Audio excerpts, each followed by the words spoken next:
नमस्ते स्टूडेंट, स्वागत है आप सबको हमारा सिग्मा वेब डेवलपमेंट एक्सप्रेस की 9 नंबर सीरीज़ पर। और ये सीरीज़ आने में कुछ दिन देर हो गई है क्योंकि मुझे सर्दी जुकाम आया था, इसलिए मैं आपके सामने ये चैप्टर नहीं ले आ पाया। तो आज हमारा जो चैप्टर है, आज हम सिमेंटिक एलिमेंट देखेंगे। ये यहाँ पर सिमेंटिक एलिमेंट में हमारे पास कितने टैग आता है, हमारे पास कुल 13 टैग आता है और पूरे 13 टैग का एग्जाम्पल भी हम देखेंगे। तो ये किस तरह से काम करता है और वर्क करता है। तो यहाँ पर हमारा semantic element in HTML tag to clearly describe the meaning and human and machine readability way. This element provide information about the structure of the web page, making it easier understanding both and developers for and browser. As of my last update and यहाँ पर तो हमने एक date दिया जो हमारा last update है। तो ये हमारा इसी मंथ का अपडेट है और ये सिमेंटिक एलिमेंट है। तो यहाँ पर हमारा क्या है कि हमारा ये सिमेंटिक एलिमेंट जो है, ये हमें यूज़र को भी, डेवलपर को भी और ब्राउज़र को भी, दोनों को समझाता है कि किस तरह के हमारा इनके अंदर जो हमारा सेक्चर है, ये किस तरह का सेक्चर है और किस टॉपिक पर जाता है। तो ये हमें खुद से डेवलपर को भी समझाने के लिए और हमारा वेब सर्वर यानी ब्राउज़र को भी समझाने के लिए काम आता है। तो हम ब्राउज़र को समझाने के लिए तो हमें एक्चुअल जिस तरह का हम डेटा पास करेंगे सेक्टर में वेब टैग के अंदर, तो हम उसी तरह का टैग यूज़ करते हैं। आपको पता होगा कि अगर नहीं भी करते हो तो आप सिंपल एक ही टैग से डीप टैग करके भी यूज़ कर सकते हो, या फिर आप खुद से अपना नाम का भी इस तरह से टैग बना सकते हो। जैसे मैं यहाँ पर लिखूँगा, यहाँ पर NWR नूर, मैं अपना नाम से टैग भी लिख सकता हूँ इस तरह से।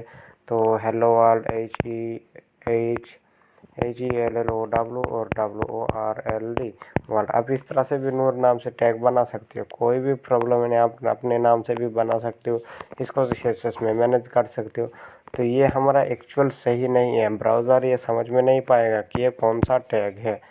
तो ये हमारा रैंडमली टैग आप किस तरह से अपने हिसाब से भी जनरेट कर सकते हो, ये कोई दिक्कत नहीं है। आप रिजल्ट सेम होगा, आप खुद से करके देख लेना। कुछ भी तरह का टैग्स बनाओ, कोई भी नाम देकर, तो वो आपका ओरिजिनल ही टैग रन होगा, इसमें कोई फ़र्क नहीं पड़ेगा। तो हमें ब्राउज़र को भी समझाना पड़ेगा कि हमने यहाँ पर जो डेटा पास किया ये इससे रिलेटेड है, ये जो हमारा डेटा है वीडियो से रिलेटेड, ये हेडिंग से रिलेटेड, ये पैराग्राफ से रिलेटेड, ये आर्टिकल से रिलेटेड, ये किसी यूज़र के डिटेल्स से रिलेटेड, ये एड्रेस से रिलेटेड। इस तरह से हमें बताना पड़ेगा। ये नेविगेशन लिंक है, ये हमारा कैप्शन है, ये हमारा कार्ड है। इस तरह से हमें बताना पड़ेगा। ये फ्रॉम है, तो ये हम सब चीज़ अगर बताने के लिए ही हमारे पास आ जाता है ये सिमेंटिक एलिमेंट। तो हम इस तरह से हमारे पास जानकारी होना ज़रूरी है कि हमारा सिमेंटिक एलिमेंट क्या है और कौन कौन सा इसका क्या क्या यूज़ है। तो ये हम डिटेल्स में जानेंगे। तो मैंने इस फोल्डर को सेव नहीं किया, तो मैं पहले इसको सेव कर लेता हूँ। तो यहाँ पर ओपन नहीं, हमें सेव में जाना है, तो यहाँ पर मैं सेव में जाऊँगा। और इसी के साथ हमारा यूट्यूब फोल्डर है और HTML है, इसके अंदर ट्यूटोरियल, और ये हमारा 9 नंबर वीडियोस है। तो यहाँ पर मैं 9 पर क्लिक कर लूँगा। अब यहाँ पर देखोगे मैंने जितने भी कोर्स है, सिर्फ फर्स्ट इंट्रोडक्शन के बाद जितने भी हमारे पास कोर्स है, ये सबको मैंने यहाँ पर ऐड कर लिया। क्यों ऐड किया? क्योंकि हमें यहाँ पर जो हमारा जो कोड है वो मैं आपको एक साथ ही प्रोवाइड करूँगा। अगर हरी भाई के तरह अगर मैं इसको अलग अलग करके प्रोवाइड करने लगूँ, हर दिन वीडियोस आएगा, हर दिन यहाँ पर आपका वो जो है हमारा गिटहब पर हमारा हर दिन अगर इस तरह से जाएगा, तो आप लोग क्या करोगे? हर दिन गिटहब पर जाओगे, हर दिन सोर्स कोड डाउनलोड करोगे, एग्जाम्पल नोट्स डाउनलोड करोगे। तो मैं ऐसा नहीं चाहता। मैं चाहता हूँ कि सारा चीज़ आपको HTML जैसे क्लियर होगा, तो आपको सारा चीज़ एक साथ मिल जाए और आप एक ही बार में जाकर जितने भी हमारा चैप्टर था, सारा चैप्टर आप जाकर ले सकते हो, जाकर अपना यूज़ कर सकते हो। और उनके बाद आप इनके ऊपर अच्छे से प्रैक्टिस करना है, आपको इनको अच्छे से ट्राई करना है। और ट्राई तो अभी भी कर रहे हो मेरे हिसाब से, तो दिल से आपको ट्राई करना है ताकि आप अच्छे से सीखो। और हमारा काम है आपको सीखना, ज्ञान नॉलेज देना, तो आप सीखो। और अगर आप चैनल पर नए तो सब्सक्राइब करके बेल आइकन दबा दीजिए और वीडियो को लाइक कीजिए और कमेंट में बताएं आप आप अगर आपको कोई कुछ सवाल है मन में तो आप कमेंट में बताओ, मैं आपका सवाल के जवाब हर 1 सेकंड में आपको प्रोवाइड कराऊंगा। तो यहाँ पर हमारे पास आते हैं आर्टिकल टैग, एसाइड टैग और details tag, figure caption tag, figure tag, footer tag, header tag, main tag, mark tag, name tag, section tag, summary tag, time tag. तो ये यहाँ पर आप देखोगे आर्टिकल टैग हमारा सबसे पहले आता है। तो ये क्या करता है, represent a self content and that code view exists independently from the rest of the content in the web page। तो हमारा की जो वेब पेज है इसमें रिप्रेजेंट करता है किसको, आर्टिकल को, जो हम इस किसी के बारे में डिटेल्स में कंटेंट लिखते हैं, सेल्फ कंटेंट खुद के बारे में या फिर किसी दूसरे के बारे में कुछ अगर हम लिखते हैं तो उसको हमारा इंडिपेंड करता है, यानी इंडिपेंडेंटली करता है। तो एक्साइटिंग उसको उसी तरह से हमारे पास रिजल्ट में आएगा और ब्राउज़र भी उसी तरह से समझेगा। और आपके बाद अगर कोई दूसरा डेवलपर भी इस सोर्स कोड को देखेगा तो वो भी समझ पाएगा। और यहाँ पर हमारे पास आता है आर्टिकल टैग, उसके बाद एसाइड टैग जो रिप्रेजेंट करता है content that is strongly related for the content around it, such as sidebars and view pull codes। तो हमारे पास ये साइडबार डिफाइन करता है। अभी आपको एग्जांपल पे देखेंगे। उसके बाद डिटेल्स टैग आता है। डिटेल्स टैग हमारा क्या करता है, represent disclosure with from which the user can obtain additional information and controls। अगर किसी बंदे के बारे में, किसी यूज़र के बारे में डिटेल्स में अच्छी तरह से उसका एड्रेस देना है, सेंड करवाना है या फिर शो करवाना है तो हम इसका यूज़ कर सकते हैं। मैंने इसका एग्जांपल हाल ही में बताया था, आपको पिछले वीडियो में नहीं देखा तो वीडियो को वॉच कीजिए और प्लेलिस्ट को फॉलो ज़रूर कीजिए, आपको सारा चीज़ मिल जाएगा। इसके बाद फिगर कैप्शन जो हमने आज देखेंगे, इससे पहले नहीं देखा था। और उसके बाद हमारे पास फिगर कैप्शन है। तो फिगर कैप्शन हम यहाँ पर क्या करेंगे, represent a caption for legend associate with the figure and isolation represent in the figure element। तो हमें यहाँ पर फिगर एलिमेंट के अंदर ये फिगर कैप्शन का यूज़ करना है और ये आइसोलेट यानी रिप्रेजेंट करता है किसी फिगर कैप्शन को। यानी कैप्शन क्या होता है, कैप्शन अगर आप यहाँ पर गूगल पर जाकर सर्च करो सबसे पहले कैप्शन, तो आपको पता चल जाएगा कैप्शन क्या है। किसी इमेज के साथ, किसी कंटेंट के साथ, किसी फील्ड के साथ अगर कोई टेक्स्ट दिखाना है, जोड़ना है तो आप उसे कैप्शन कहते हैं। जैसे आप फेसबुक पर कुछ पोस्ट अपलोड करते हो तो उसके बारे में कुछ टाइटल भी आप देते हो, उसके यहाँ पर कुछ लिखते हो, तो वो जो हमारे पास टेक्स्ट फोटो से के ऊपर आ जाए, जस्ट ऊपर प्रोफाइल पिक्चर के नीचे जस्ट ऊपर इन दो प्रोफाइल पिक्चर और आपका अपलोड किया हुआ फोटो, दोनों के बीच में जो टेक्स्ट आता है उसी को कैप्शन कहते हैं। तो अगर हम किसी इमेज के साथ या फिर कोई भी कंटेंट के साथ या फिर किसी भी बॉक्स के साथ, किसी भी शेप के साथ जो टेक्स्ट लिखते हैं उसे एक कैप्शन कहते हैं। तो वही कैप्शन जो हमें डिफाइन करना होगा वो हमें बताने के लिए यहाँ पर हमें फिगर कैप्शन का यूज़ करना पड़ता है। फिगर के अंदर हमें फिगर कैप्शन यूज़ करना पड़ता है और इमेज भी हमें फिगर के अंदर ही यूज़ करना पड़ेगा। अभी आपको एग्जांपल देखोगे। इसके बाद फुटर टैग जो हमारा आता है, एक फुटर सेक्शन बनाने के लिए काम आता है। जैसे एक वेब पेज में 3 सेक्शन होता है बॉडी टैग के अंदर। पहला आता है नेविगेशन सेक्शन, उसके बाद फुटर सेक्शन और बीच में आता है हमारा बॉडी सेक्शन, जहाँ पर हम सारा कंटेंट लिख के हमारा पूरा वेब पेज डिफाइन होता है। तो represent a footer of the section in the page is typically content and metadata about the section, such authorship information and copyright data like related document। तो यहाँ पर जो हमारा फुटर सेक्शन जो हम डिफाइन करते हैं, तो फुटर कैप्शन में हम क्या करते हैं, क्या क्या चीज़ डिफाइन करते हैं, किसी सेक्शन को डिफाइन करते हैं, ऑथरशिप यानी इन्फॉर्मेशन के बारे में इंफॉर्मेशन देते हैं। उसके बाद कॉपीराइट के बारे में हम वेबसाइट के कॉपीराइट के बारे में बताते हैं। उसके बाद कुछ लिंक या फिर रिलेटेड लिंक एंड किसी रिलेटेड डॉक्यूमेंट देते हैं, जहाँ पर यूज़र को पता चलता है कि कहाँ पर क्या है। उसके बाद हेडर सेक्शन, तो हेडर सेक्शन में हम नेविगेशन बार यूज़ करते हैं। जैसे रिप्रेजेंट ए हेडर सेक्शन और a web page it after content heading logos navigation link and other elements related to section in the web page. तो इस page में हम, जैसे मैंने बोला, यहाँ पर कुछ हेडिंग देते हैं। जैसे हमारा वेबसाइट का जो नाम होता है वो वहाँ पर दिखता है हेडिंग, तो उसी हेडिंग कहते हैं। और उसके बाद हम उसी टेक्स्ट के साथ कहीं कहीं वेबसाइट पर आप लोगो भी देखे होंगे, तो वो लोगो और हेडिंग दोनों एक साथ आता है, ये हम डिफाइन करते हैं। उसके बाद नेविगेशन लिंक डिफाइन करते हैं। और भी एडिशनल कोई डॉक्यूमेंट्स अगर देना है तो आप दे सकते हो, जैसे फेसबुक, व्हाट्सएप या फिर यूट्यूब का लिंक यानी यूआरएल। जैसे आपको आइकन दिख रहा होता है, आप किसी भी वेबसाइट पर आइकन दिख रहा है उस पर क्लिक करते हो, तो उसी कंपनी के यानी उसी कंपनी या फिर उसी के से जो उसका जो प्रोफाइल होता है फेसबुक, यूट्यूब, इंस्टाग्राम, तो उन पर आप पहुंच जाते हो, ट्विटर पर पहुंच जाते हो। और भी उनको आप आप कॉन्टैक्ट नंबर, ईमेल एड्रेस इस तरह से डिफाइन करते हो, सर्विसेज डिफाइन करते हो। बहुत से वेबसाइट में आपको कलर चेंज करने के लिए भी वहाँ पर टूल मिलता है। वो सारा चीज़ जो डिफाइन करते हैं वो हम हेडर सेक्शन में हम करते हैं। इसके बाद आता है मेन टैग। मेन टैग हमारा represent in the main content of the document. It should be unique and document should not out content and content dates require repeat across of a set of a document as a sidebar, navigation link and footer information। ये कहा हम जो तो हम main tag में, हाँ, तो ये मेन टैग में हम ये साइड बार जो आता है मेन टैग में हम सारा चीज़ डिफाइन करते हैं। जैसे हमने हेडर लिया, उसके बाद मेन टैग लेंगे, फिर फुटर टैग लेंगे। अब हेडर में तो हमारा हेडर सेक्शन में क्या था मैंने बोला है, उसके बाद फुटर सेक्शन में क्या था, फुटर सेक्शन के बारे में बताया। तो बाकी जितने भी हमारे पास कंटेंट रहेगा, जैसे इमेज हो गया, कोई भी जानकारी हो गया, फॉलोअर्स, विजिटर, ये सारा चीज़ का। उसके बाद जो हम समरी लिखवाते हैं, मैसेज लिखवाते हैं, सेंड मैसेज, या फिर किसी पोस्ट सेंड करते हैं, किसी के बारे में जानकारी जैसे देते हैं, उन सब जो हम देते हैं। इसके बाद साइड बार देते हैं। ये सारा चीज़ जो हम डिफाइन करते हैं ये हेडर मेन टैग में डिफाइन करते हैं। जैसे मेन टैग में डिफाइन करते हैं। मेन टैग में हमारे पास इसके बाद सेक्शन आता है, सेक्शन ले सकते हो। उसके बाद सेक्शन के अंदर हमारा डिव आता है, जिसके अंदर सारा कंटेंट हमारा रहता है हर चीज़ सेक्शन में।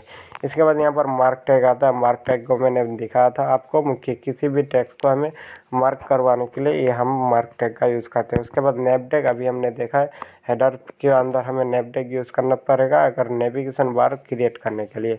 तो ये अभी मैं और नहीं दिखाऊंगा इसके बारे में, और मैं डिटेल्स में बात नहीं करूंगा।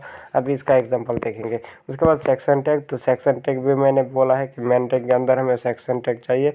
और ये समरी टैग जो आता है ये हमें यूज़ करना पड़ता है। और समरी टैग हम किसी भी समरी को डिफाइन करते हैं, जैसे किसी के बारे में जानकारी देते हैं। उसके बाद ये डिफ़ॉल्ट में हमारा कुछ इसका टाइटल शो होता है। उसके बाद हम जो भी इनके अंदर कंटेंट रखते हैं ये हमें फिगर कैप्शन के अंदर ही लिखना पड़ेगा। तो उसको हमें यहाँ पर जैसे समरी पर क्लिक करेंगे तो उसके बाद जितने भी हमारा डिटेल्स होगा वो सारा चीज़ हमें समरी के अंदर मिलेगा। और टाइम टैग को मैंने ऑलरेडी बताया था पिछली वीडियो में। तो टाइम टैग हमारा क्या करता है, किसी भी टाइम डिफाइन करने के लिए जो ब्राउज़र को समझ में आए। नहीं तो हम डिफ़ॉल्ट में ऐसे ही टेक्स्ट के अंदर बी टैग, पी टैग में या फिर स्पैन टैग में हम इसको लिख सकते हैं, कोई भी हमें डिफरेंस नहीं मिलेगा। तो सबसे पहले हम देखेंगे एग्जांपल ऑफ आर्टिकल टैग, जो हमारा पहला टैग था। तो यहाँ पर हम लिखोगे वेबसाइट टाइटल। तो आप यहाँ पर देख सकते हो हेडर हमने लिया, उसके अंदर H1 लिया, यानी ये जो हमारा हो गया टाइटल। जैसे मैंने यहाँ पर कहाँ पर हमारा है हेडर सेक्शन, ये हेडर सेक्शन है। यहाँ पर जैसे आपको बोल रहा है कि यहाँ पर जो हमारा होगा आप देख सकते हैं हेडिंग एंड लोगो। तो यहाँ पर जो हमें मिल रहा है ये जो हमारा कहाँ पर, ये जो हमारा H1 है यही है हमारा हेडिंग, जहाँ पर हमारा वेबसाइट का नाम रहेगा। इसके बाद अगर आप इमेज शो लोगो शो करेंगे तो यहाँ पर आप लेंगे इमेज, इस तरह से IMG लेंगे। और IMG में आपको पता होगा SRC इस तरह से लिखना है। और यहाँ पर लोगो .jpg इस तरह से मैं पास कर दूँगा। मेरे पास यही से कोई इमेज नहीं है JPG, तो मैंने इसे दिखाया। अगर आप चाहते हो अपना यूज़ कर सकते हो। और इसका विथ हाइट डिफाइन कर लेना लोगों के हिसाब से, विथ और हाइट दोनों बराबर।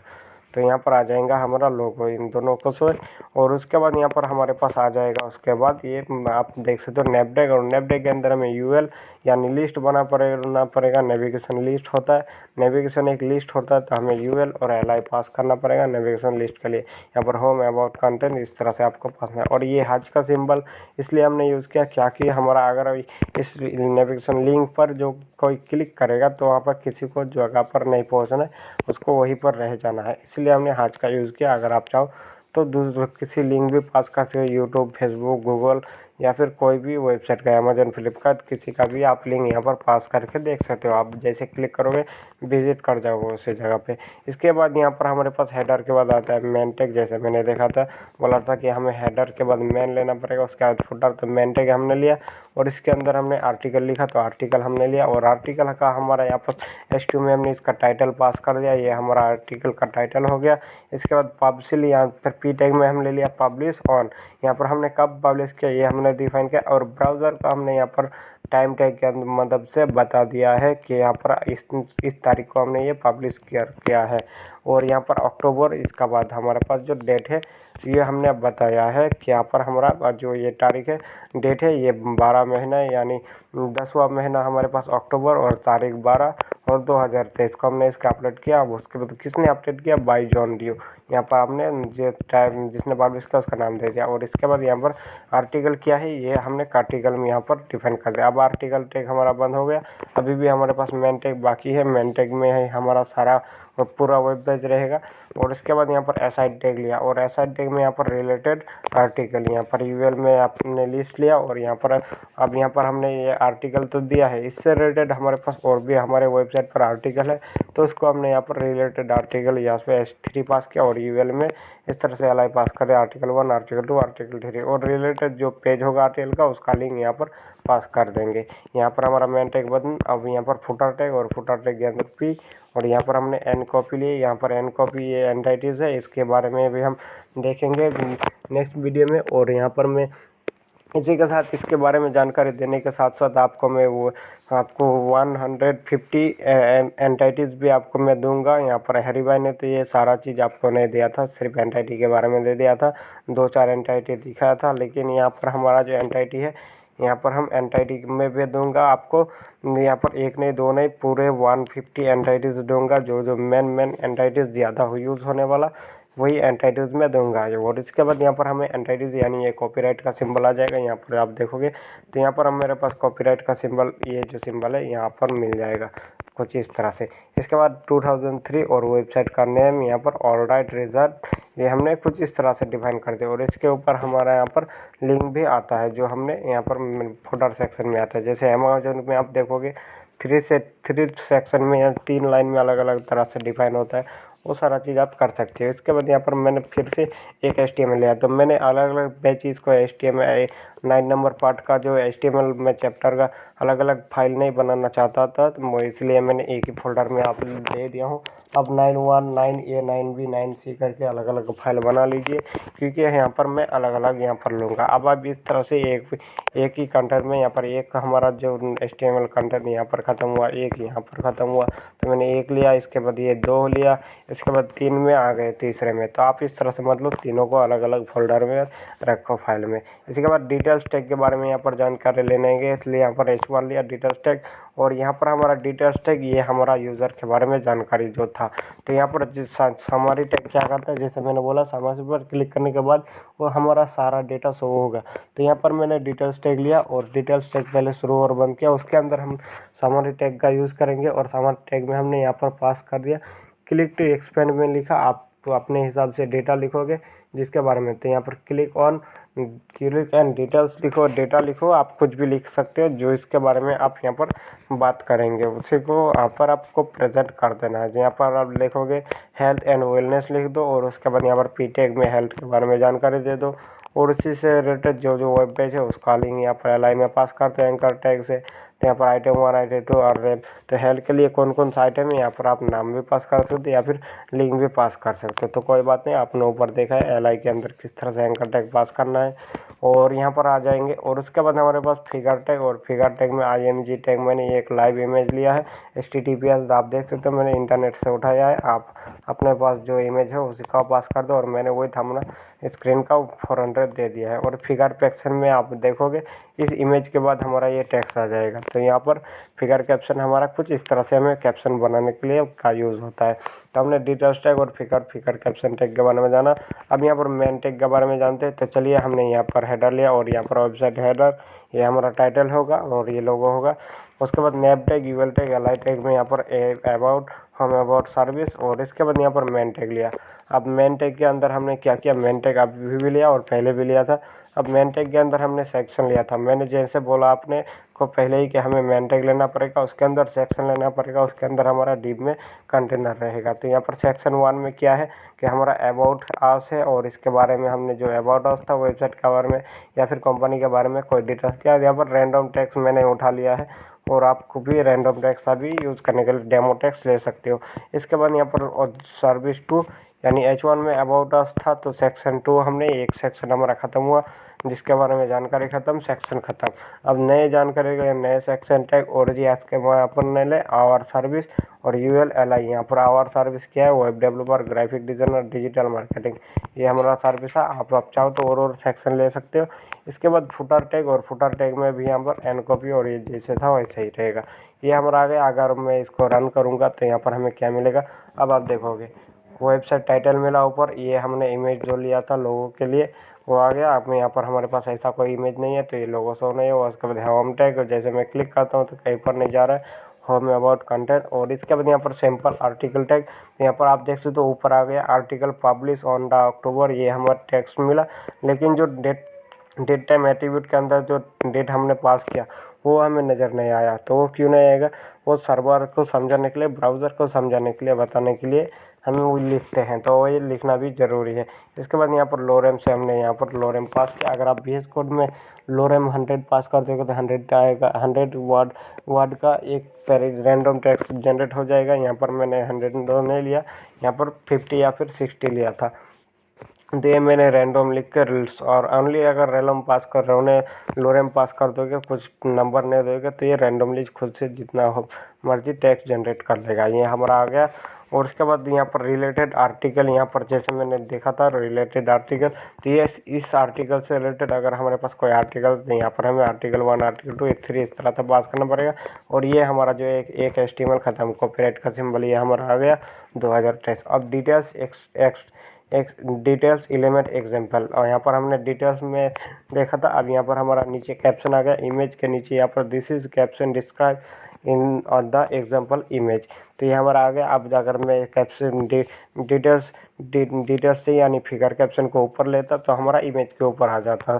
तो यहाँ पर आप देखोगे क्लिक टू एक्सपेंड, अगर मैं इससे क्लिक करता हूँ तो यहाँ पर अब हमारा इससे रिलेटेड जो हमारा जानकारी था वो आ गया, और ये आइटम 1, आइटम 2, आइटम 3 आ गया। तो ये हमारा समरी टैग का इसी काम होता है कि हम किसी भी टेक्स्ट को डिफ़ॉल्ट में शो नहीं करवाते हैं, जिस पर क्लिक करने के बाद ही हम यूज़र को शो करवाते हैं।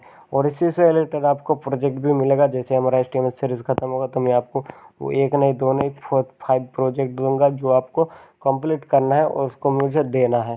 तो यहाँ पर आप वेबसाइट हेडर, और यहाँ पर आ जाएगा वेबसाइट हेडर, यहाँ पर हमारा आ गया वो होम अबाउट सर्विस, ये दूसरा कंटेंट, और यहाँ पर अबाउट अस और आवर सर्विस यहाँ पर आ गया, और इसके एक्सप्लेन। तो कुछ इस तरह से हमारे पास ये काम करता है, और इनको हमें कुछ इस तरह से एक वेबसाइट जब बनाने के टाइम इसी तरह से हमें डिफ़ॉल्ट लिखना पड़ता है। एक वेबसाइट अगर आप क्रिएट करते हो या फिर टेम्पलेट क्रिएट करते हो वेबसाइट का, वेब पेज का, तो आपको इस तरह से ही सारा चीज़ डिफाइन करना पड़ेगा। अगर आप डायरेक्टली यहाँ पर एक डिव टैग लोगे और सारा चीज़ इसके अंदर पास कर दोगे तो वो आपको तो वेबसाइट बन जाएगा, आप अच्छे से भी वेबसाइट बना लोगे, लेकिन ब्राउज़र अच्छे से समझ नहीं पाएगा। ब्राउज़र अगर समझ में नहीं पाएगा तो वेबसाइट का लोड स्पीड कम हो जाएगा। उसमें यहाँ पर जो हमारा SEO है वो SEO का परसेंटेज कम जाएगा, SEO स्कोर कम जाएगा, और गूगल के सर्च रिजल्ट में आपका वेबसाइट रन होना भी कम हो जाएगा, उसका रैंकिंग भी कम हो जाएगा। तो आपको इसी तरह से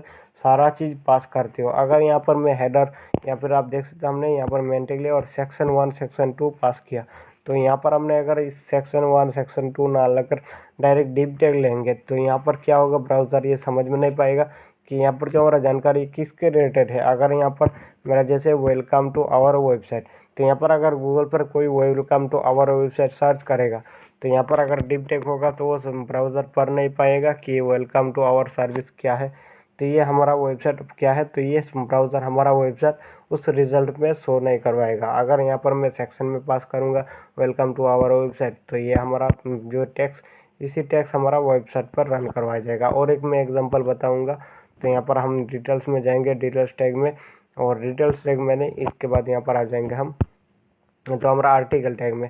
अब अगर यहाँ पर हमारा आर्टिकल है publish on in sample the article, तो यहाँ पर हमारा आर्टिकल का नाम होगा, जैसे कुछ भी हो सकता है, एपीजे अब्दुल कलाम या फिर किसी भी व्यक्ति का बायोग्राफी हो सकता है या फिर किसी सब्जेक्ट के बारे में डिटेल्स हो सकता है। तो यहाँ पर मैं बात करता हूँ, जैसे मैं इस जगह पे शायद बोल देता हूँ कि यहाँ पर हम देखेंगे एपीजे अब्दुल कलाम। तो यहाँ पर अगर कोई भी वेबसाइट यूज़र एपीजे अब्दुल कलाम पास करेगा तो यहाँ पर हमारा क्या है, अब एपीजे अब्दुल कलाम आर्टिकल अगर कोई गूगल पर सर्च करेगा तो यहाँ पर तो आर्टिकल मिल गया, तो यहाँ पर ब्राउज़र सबसे पहले समझ लेगा कि ये एक आर्टिकल है।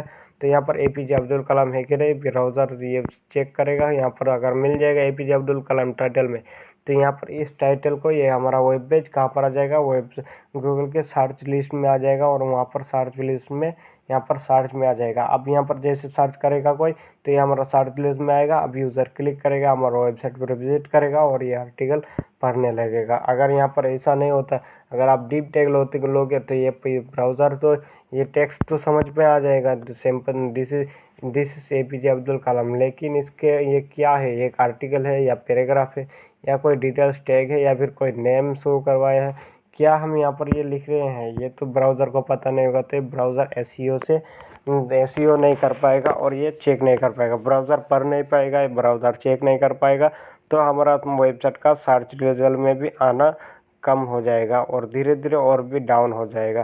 तो वेबसाइट में हमारा विजिटर कम हो जाएगा। तो आपको इसी तरह से जो भी जिसके बारे में लिखोगे हर चीज़ के ऊपर हमारा HTML में टैग है, एलिमेंट है, उनको आपको उन्हीं के अंदर लिखना पड़ेगा। आप चाहो तो CSS से जितना भी जिस तरह से चाहो डिज़ाइन कर सकते हो, इसमें कोई दिक्कत नहीं, लेकिन आपको उसी चीज़ जिस बात के बारे में आप वेब पेज पर जो चीज़ शो करवाओगे उसके बारे में आपको जानकारी देना है। तो मिलते हैं नेक्स्ट वीडियो में। और उसके बाद यहाँ पर नेक्स्ट वीडियो में और हमारे पास HTML के 3 से 4 वीडियो आएगा। उसके बाद मैं लास्ट वीडियो में आपको प्रोजेक्ट प्रोवाइड करूँगा और प्रोजेक्ट को मैं शो भी करवाऊँगा आपको कि किस तरह से प्रोवाइड होगा। मैं आपको प्रोजेक्ट शो कराऊँगा लेकिन कोड नहीं शो कराऊँगा, कोड आपको खुद से लिखना पड़ेगा। और कितने लोग चैलेंज एक्सेप्ट करते हैं तो नीचे आपको कमेंट करना है। तो मिलते हैं नेक्स्ट वीडियो में। Thank you, keep watching.